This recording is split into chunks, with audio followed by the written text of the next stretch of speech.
Happy new year সবাইকে। জানি অনেকটা লেট করে ফেলেছি, সবারই নতুন বছর অনেক অনেক ভালো যাক।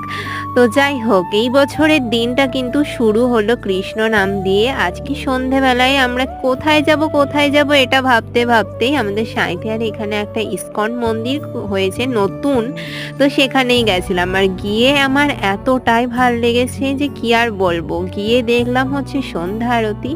তো সন্ধ্যা আরতিটা এত সুন্দর লাগছিল, মানে দারুণ লাগছিল আর কি, এত সুন্দর কৃষ্ণ নাম হচ্ছিল।